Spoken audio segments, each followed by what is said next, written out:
Hello guys. आज मैं आपके लिए एक बहुत इंटरेस्टिंग बहुत इंपॉर्टेंट क्वेश्चन लेकर आया हूं। यह क्वेश्चन बोर्ड एग्जाम्स में कॉम्पिटिटिव एग्जाम्स में बहुत पूछा जाता है। हमारा क्वेश्चन है कि यह आसमान नीला क्यों दिखाई देता है।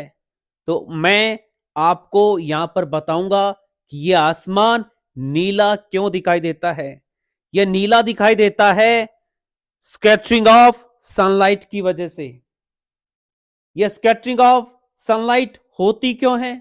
यह हमारे अर्थ के एटमॉस्फेयर की वजह से होती है, क्योंकि हमारे अर्थ के एटमॉस्फेयर में बहुत छोटे छोटे मॉलिक्यूल्स होते हैं और यह सनलाइट उनसे टकराती है और बिखर जाती है और हमारा आसमान नीला दिखाई देता है।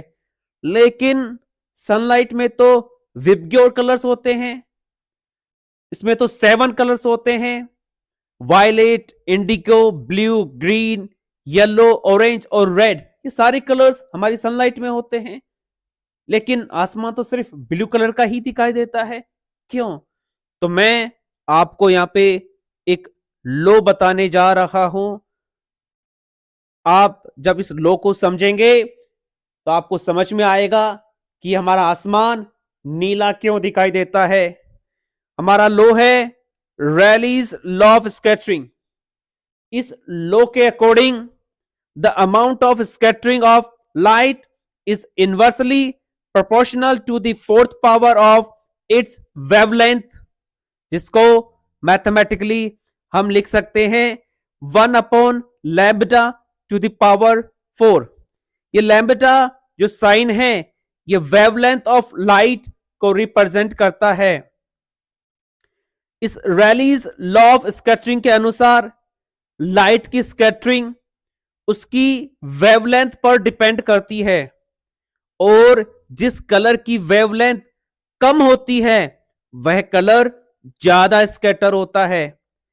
विबग्योर कलर्स में ब्लू कलर की वेवलेंथ रेड कलर की वेवलेंथ से कम होती है, इसलिए एटमॉस्फेयर में ब्लू कलर सबसे ज्यादा स्कैटर होता है।